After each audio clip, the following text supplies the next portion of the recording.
Okay, so we have some people that aren't reading the book as much as they should. And LaDonna has an announcement before we get started. Pick up the microphone. So Freddie and Fannie have released new income guidelines for their Home Ready and Home Possible program. This allows a person to put just 3% down instead of the 5 or 10 that usually is here with conventional. Additionally, this is a huge savings to a borrower. So I went ahead and did just a quick number just to give you an idea. On a $200,000 purchase, I went ahead and did a 5% because to compare apples to apples. With a 640 credit, a 6.25% interest rate would cost them 4.5 points today. That's $8,531. If they qualify for Home Ready or Home Possible, and this is actually Freddie pricing, that same 6.250% would cost them 1.28 points or just $2,432. That's a savings of discount points at closing over $6,000. So you're talking about buying down the interest rate. I'm talking about people who make less than 68,120 can qualify for this discounted rate just because they meet an income median guideline. Last, they update them every June. So up until this last time, it was 65,000. It has increased to just a little over 68,000. So some of your people who are looking and you know that they were just maybe in that cusp of income, they probably could qualify for a much better opportunity to purchase. So if you know that they're kind of setting right there, they might be worth a phone call to have them reevaluate what their loan would look like. So not only for the income, but they need less cash up front. There is only the 3% down payment instead of 5, although this compare apples to apples. Well, I've said this for a long time. I used to try to qualify people, and I used to try to do a pre-qualification, you know, what you can do. You're an idiot to do that nowadays. There are so many programs. It's a good idea to know how to do one, just so you know what the numbers mean. But you'll never figure out all the loan programs and keep them in your head. Get a buyer pre-qualified because they're always coming up with something new. Yep. Thank you, LaDonna. Okay. So let's go to our book and let's discuss how we're going to move forward on our book and how this day 2 from today's book is branding that Katie Mashore did. And we're going to talk about Krista. I'm sorry. Thank you. And I'm going to talk a little bit about branding, and anybody who's read that section, let's please do that. But as we look at the book, there are 23 different people who came up with a plan on how you could move forward in a new city in 30 days.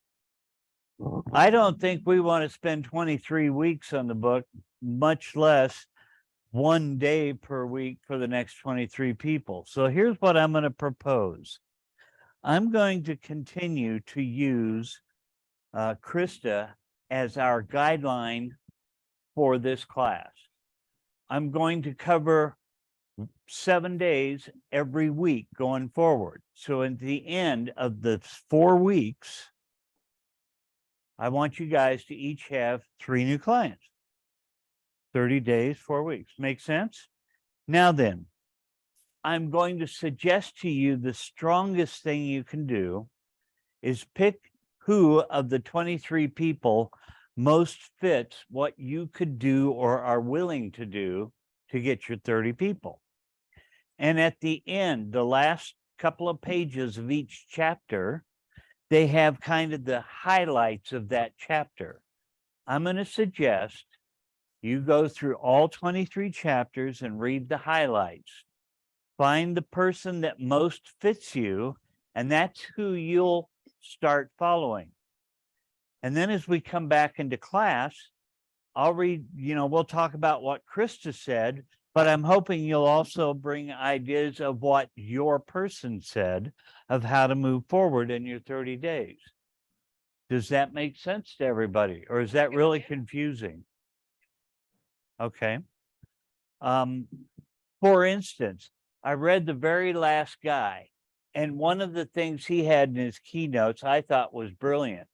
He said, quit having people register at an open house. It intimidates them. It's hard to get them to do it, and so on.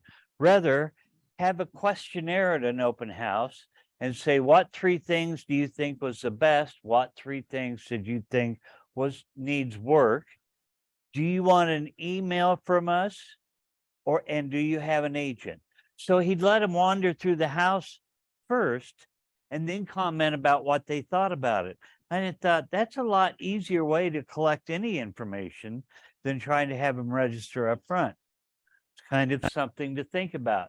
So as I said, I read that and that appealed to me. And I said, I want to know more about what this guy says.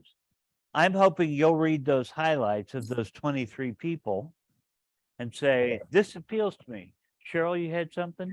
No, I can go back and read it. I was just wondering, when he's asking for their email, why? Why would they give him? I mean, they're answering questions and doing the survey, which is awesome idea, but why? I think what he was doing, and I'd have to read it he was asking the questions and then he'd verbally say, do you mind if I email you? And if they don't want to, no problem. It's not as part of the form, but rather conversational. I'm not sure he's the one I'm going to follow. I understand. And you have to pick your own. Because I just had an open house that had 15 people through it. I Uh-huh. had them all sign in and I got 8 leads. I didn't sugarcoat anything. I said, hey, would you mind signing in, please? And that's usually at some point while you're here. And usually I'll say, so I can harass you. And they'll laugh. But I mean, and you present it in a laughing mode, I Right. get it. Yeah. So again, I think out of these 23 really good producers, you're going to find one that kind of reaches you. And going forward for next week, I want you to tell us who you picked. So you got to have a name. You got to get the book, Chris. I'm sorry. Julio, you got to read the book.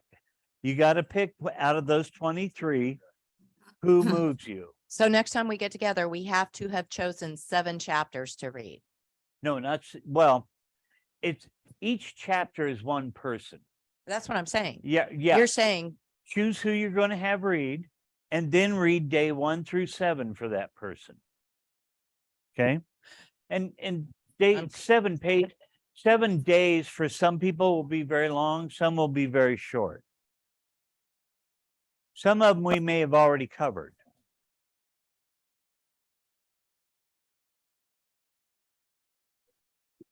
And so what I would suggest is once you pick that person, and I would do it today, read day 1 today. Tomorrow, read day 2. And the day after that, read day 3.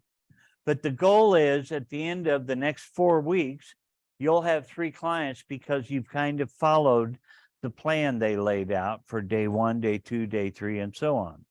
So next week when we meet, I'll be discussing Krista's first 7 days because the clock starts today.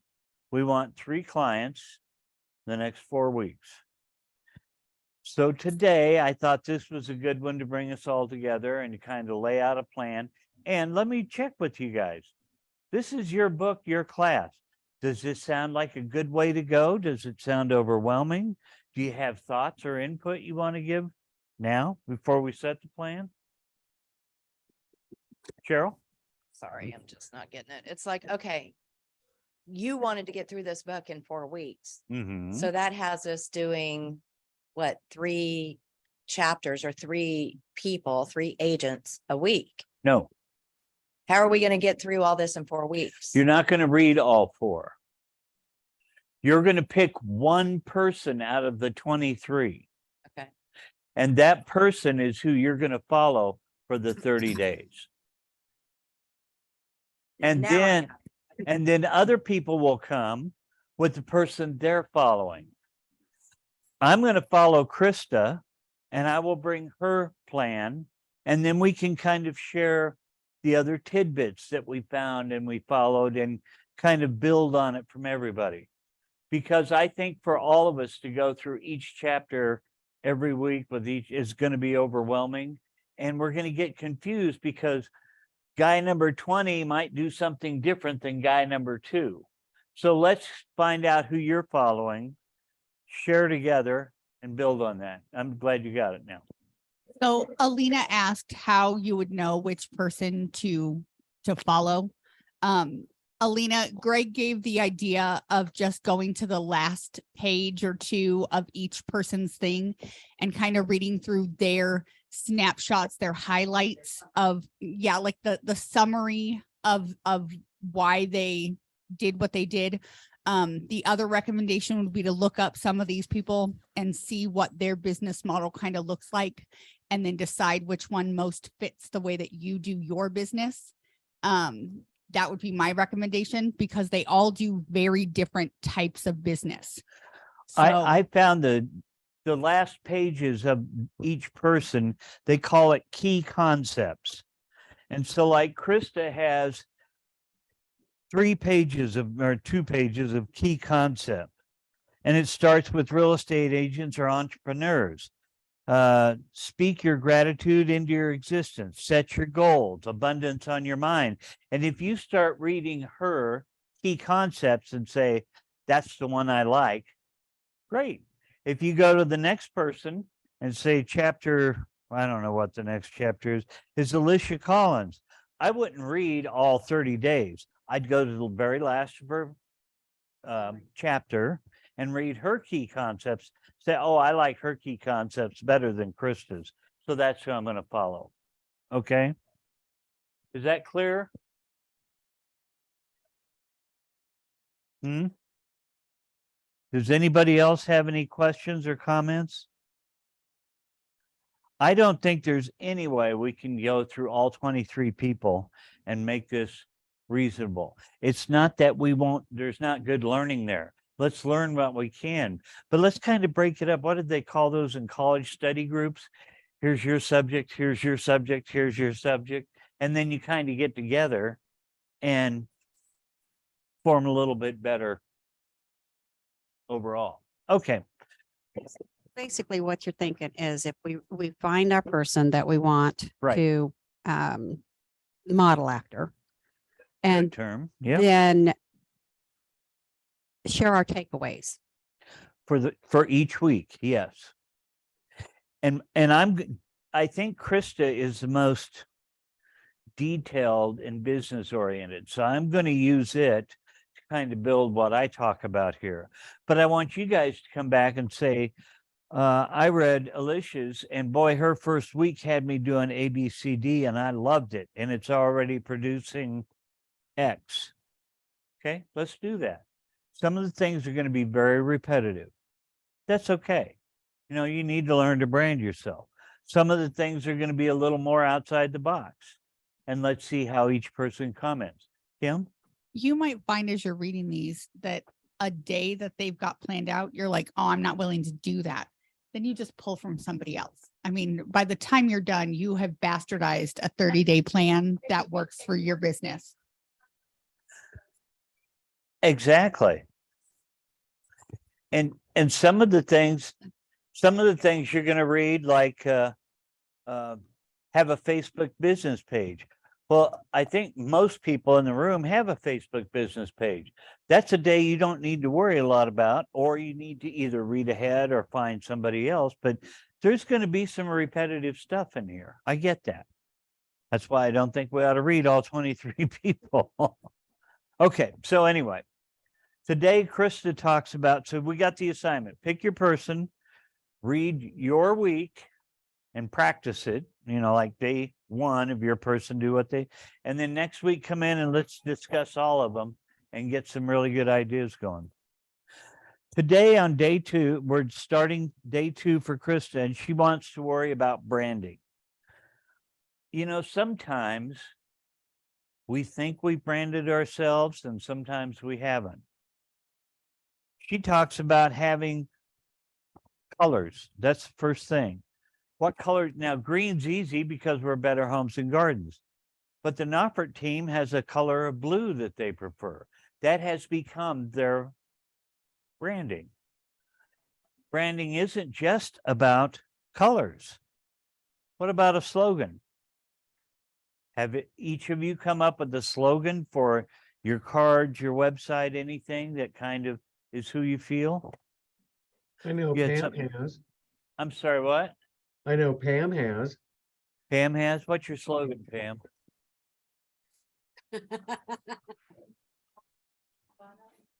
She wants to know what her slogan is. She doesn't remember it. It's on your cards. Talking to the microphone. I have a slogan. What's your slogan, Lynn? There's a heart for every home. There's a heart for every home. I like that. And I got that from my husband because he's a car salesman and he said there's an ass for every seat. I like heart for home better than the, go ahead, Pam.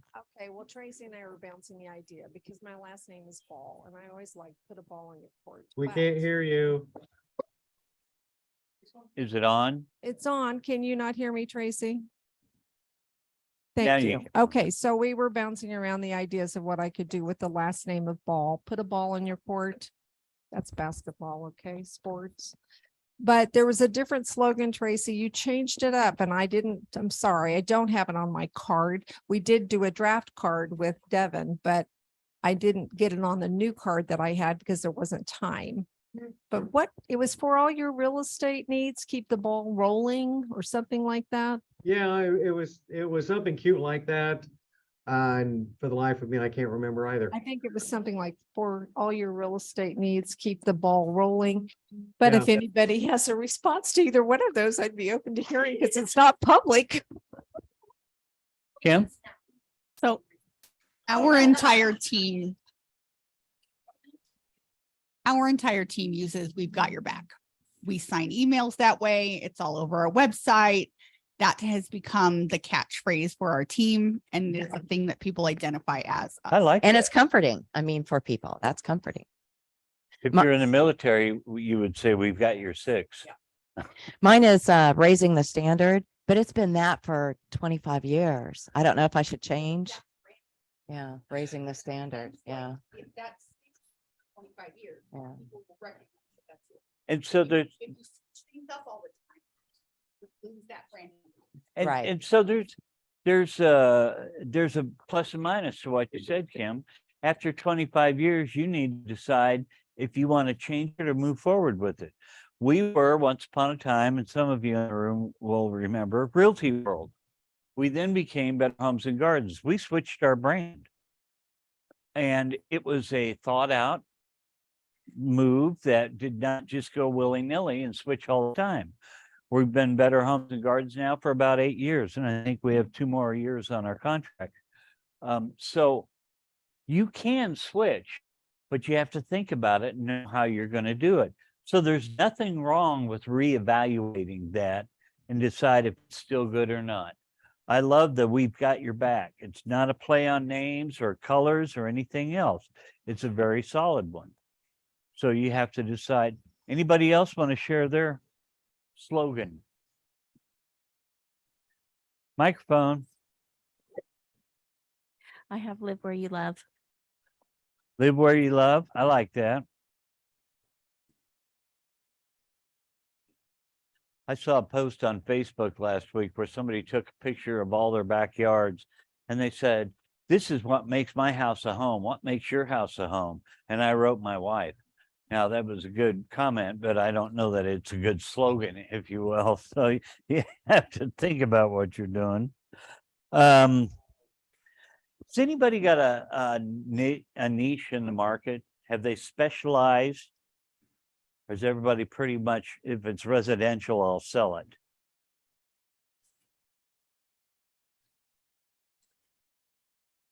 Talking to the microphone, yeah. Okay, so I don't specialize. I know that they say to specialize, that it's very important you specialize, but I struggle with that because I have investors I work with. I also I don't know. I struggle with the specialization. I know what it means and I know, but if I specialize, I sort of I feel like I close the doors to other types of properties. And I would like to hear what other people have to say with regard to that.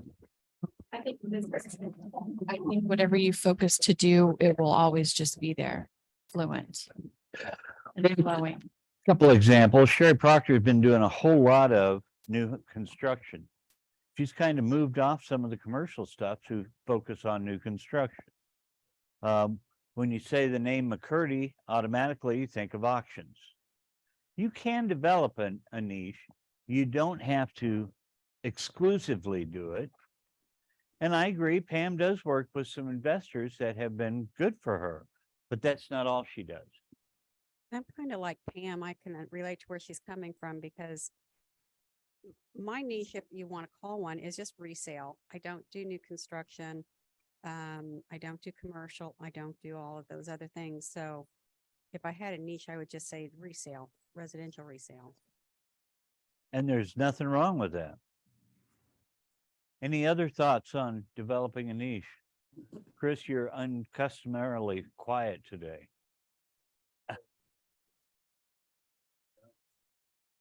Microphone. I don't have any gems right now, other than I kind of agree with what Lynn said. I like the specialization of a category rather than a subcategory. So like, you have residential, and then you could split that into new construction, into investments, into, used residential. I like the specialization of residential, new, used, investment, as opposed to the specialization of commercial, or the specialization of auction, or the specialization of, yeah, Okay. to an extent. So I like a category rather than a subcategory of a field, because if all you did is spend your time with investors, you're still selling residential, you're Sure. still selling used residential. So why not capture that whole category? But don't try to venture into commercial. Let that be someone else's expertise. Well, and let's talk about where a niche can actually be when you're talking specialization. So when I left JPW, which is a great company, I hope nobody ever thinks that I'm ever downplaying them. I'm a different sort of agent than a lot of JPWs. When I was there back in the 90s, they had one business card that you could choose from. And that was it. It was the corporate card. And immediately after I left, I said, their corporate card is not who I am. So I got a picture of me with the Mickey Mouse tie on and my shirt tail hanging out, leaning against the ladder. And I put that on the back of the card. I'm a little looser. I'm a little more tongue in cheek, if you will. And one thing I've been proud of this company is we allow your cards to be whatever you want. We even help you design them so that they are your flavor. That is somewhat of a niche.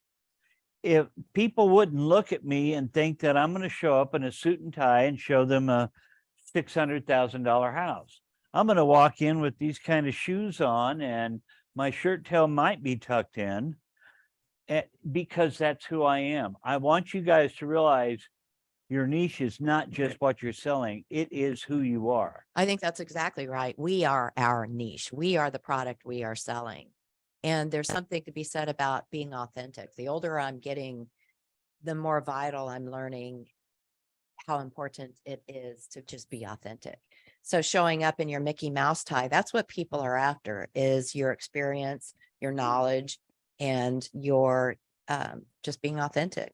They will trust you when they sense you're being authentic. Amen. The one thing I would add to that is I agree 100%. I do, because you are the Cheryl. Yes. No, I do. I agree. You got to be you. The one thing that I would add to that is I don't believe it's wise to wear a suit and tie to go show a $600,000 house and wear blue jeans and a untucked shirt to go show a $60,000 house. I agree. However you're going to treat people the same.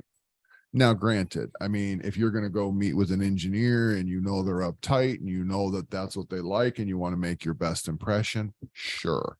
But if you then absolutely wear your suit and tie for sure. I mean, you still have to read the room. Let's not be dumb about it. But, you know, if you're saying I will treat people differently based on the amount of money they're going to spend, don't do that. Just be you. Read the room, just now don't read the pocketbook. There are certainly agents that we have met that always dress provocatively to the nines, extra tall heels, short dresses, whatever it is. Well, true too. And that, you know, my comfort level with somebody who always looks that way is probably less than somebody who's a little more down to earth like me. But again, read the room, be who you are, and be able to be a chameleon somewhat. Yes, Kim? So we've got a guy on the team and he's relatively new.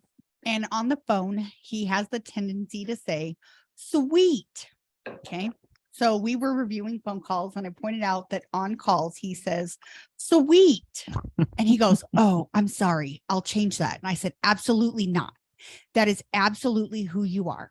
We don't have scripts. We have dialogue that we kind of go over, but you make it your own. If you change saying sweet and you sit there and you try and remember to not be who you are, you will not get anybody to work with you. The old guy that you said it to still picked you to list his house. I love that. I'm glad you're sharing that, teaching and enforcing that. That's amazing. I know we're moving through some of this kind of quickly, but we really don't have a lot more else to talk about, only because everybody here has cards already, correct? Okay, so we were talking about branding, Uh-huh. color, slogan, niche. Is there any other steps to branding? Cheryl. She uses video. That's one thing. God, I'm so allergic to video. I hate it so much.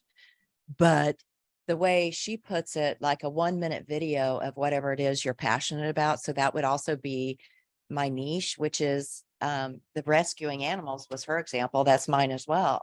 And I'm going down to the Humane Society every week and sitting in kennels with puppies and loving on them.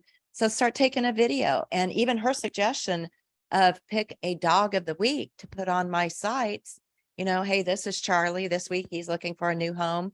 But that's going out. That's not about me then trying to sell me. And I'm going to But connect it with more tells people people doing who that. you are. And so if for you, to me, if I'm going down and petting a dog, I would, even if I just did a selfie and say, you know, here's Charlie, I put on my Facebook page every week. People say, ooh, Cheryl's got a big heart. Cheryl likes puppies. And that is selling you. That is branding you. That is branding you. I'm going to say consistency for branding. And I don't mean consistency in putting new material out, but sometimes I see people, they'll change layouts of things, they'll change colors, they'll change where they place stuff. When you think of things, like every time Kim does anything for us, I don't care if it's on our website, if it's on Facebook, if it's on, I don't care, whatever, it's always the same. The layout is always the same. The colors are always in the same spot. I can literally spin through Instagram or whatever, see that blue and know it's us. And it's in the same spot every time. When you think of all of the places that you frequent out in the world, do you really even pay attention to their name? Or what is it that triggers it? Is it colors? Is it where a logo is placed on a given sign? So I think branding is also consistency on how you put stuff in the world. And speaking of dogs, Tracy has a couple of the cutest puppies and lovable in her office. There's one of them right now. Her house is being worked on. She didn't want the puppies at home. So if you need a warm hug, she's got the puppies to do that. So everybody's got a card. She talks about having a photographer follow you around. and I understand the benefit of using a professional photographer. It's okay not to. A lot of the Instagram and things you see kids, they're not using a pro. They do it well. That means you should think about what you're doing. If you're right this close to your phone and snap a picture and your face looks like your nose is big and all that, you know, try to get some little bit different, or shoot pictures like Cheryl with the puppy so that there's something else at the focus, and kind of make that blend into whatever your slogan is. Brenda had one she did, I think it was "We Got Your Back" early on, but there was also one where there was a great big, she had her arms wide and there was a big smile and laugh, because Brenda's a big personality. And when you meet her, she's got a big smile on her face and she is, come on into my world. Now that fit her. Find out what fits you. I will tell you, Kim and I, we met a home inspector guy, I don't know, month and a half ago. And I'm not telling you usually this is only for branding, right? Company is what, EHI? Is that right, Kim? EHI is a new one. EHI. Yep. His 12-year-old kid runs 13. Oh, he made it to 13. Okay. He's a 12 teenager. 13-year-old son runs his social media. That kid he's a genius. That kid has him branded like crazy. I mean, if you want to see an example of taking nothing to instantly recognizable and propagated, or whatever the right word is, throughout the internet, go to EHI on Instagram or Facebook or whatever, and look at this kid. He's putting up videos. He's got every single time they do a home inspection, he puts the home inspection, their logo, and the person he does the inspection for, their logo. So like every time they do an inspection for us, our logo is up with his. And says another great home inspection, short little 10-second, 5-second video walking up to the house. Every time that you do something, they like it. You know, he likes everything. He comments. And that kid's a freaking genius. And on our site, the reason I'm familiar is every time something goes up on our site, they're commenting. And they've got their little logo there. And I thought, EHI, who's that? So now I'm kind of more curious to find out about him. He was 12 years old when he started doing it. I told his dad, when the head inspector, told his dad, I'm gonna hire your son away. Because the kid is a genius. And he's good. I mean, what do you call it? He's on. So yesterday, somebody posted, and I don't know who, it was a closing here at the office, and they had a big arrow on it that says, I'm happy I should look it up, or Tracy, you should look it up on our site while we're here. But it said, it's right out front of the office with the blue overhang, our logo in the background, a couple smiling, we just got our new house. And it said, congratulations. Can you imagine if we did that on every home we closed here? Would go on our site, you could share it on your site. And every time somebody saw that big green arrow up there, they'd go, wow, there's another Better Homes and Gardens. Well, it was beautiful. I can't remember who did it right now, but it was yesterday. Yeah, that was Marie Seguda, and she borrowed Sandra's big plaque and stuff. And so you close here, get Sandra's big plaque, go out front picture, sun was shining, the logo's in the background, and that big green arrow just pops, you know, right? Our company does that for all of our agents. Wouldn't that be nice? Good idea. Well, if you close here, we can do it. Exactly. And the only thing I would say about Marie's post, if I were going to improve it, I think she actually took the picture. Getting the picture with your client and have, you know, can you go out and snap it real quick? We'll post it for you and then you can share it from there. So thank you, Marie Seguda, for coming up with that. And let's all see if we can build on it. Okay, that's all I got, unless anybody else wants to talk about more stuff. In general, branding, your niche, anything else? Francesca's looking at me like a deer in headlights again. Poor Francesca. She's learning about contracts and she's learning about agency and she's learning about branding.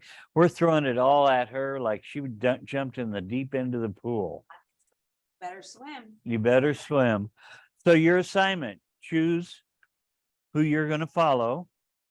And you guys will study that person and bring them back, your ideas back here to us. And I'll keep doing Krista Shore. I have one question. We're going through the Christmas Shore and we're trying to model after a specific agent possibly, but our next book is going to be Ninja 9, which is a totally different model. Do you Yep. think that's going to create Absolutely. fusion? So I'm thinking our next book is going to be the Ninja book from beginning to end. Are some of these overlapping? Absolutely. Will you get different ideas that fit your model? Yes. Why are we going through these? Because right now, from what I can tell, from the feedback I'm getting, finding more clients is our priority. If that's our priority, let's keep going down ways to find more clients. That's why we did the Very Social Broker. That's why we're doing this book. And now we've got another one, which is Ninja is going to be more encompassing. This book is more of how do I get results in 30 days. Okay. I would also like to add that not everything is going to hit everybody the same way. You know, this, you know, as Greg said, the entire goal is to get clients. Someone may get something out of this book that triggers it. Oh, I got to do this, I got to do that, or whatever it may be. Somebody may do the Ninja book and be like, oh my God, this speaks to me. So the more you do and experience, the better. Even if you bastardize it, like April said, take a little bit from this and a little bit from that, as long as it gets you the clients who, you know, who gives a care where it's coming from. So I think it'll just speak to different people, different way. Any comments online? Showing up is the first part right here. What I'm hoping is at the end of the summer, everybody's going to be looking at us and saying, how come Cheryl's business just skyrocketed? How come Lynn is doing blank?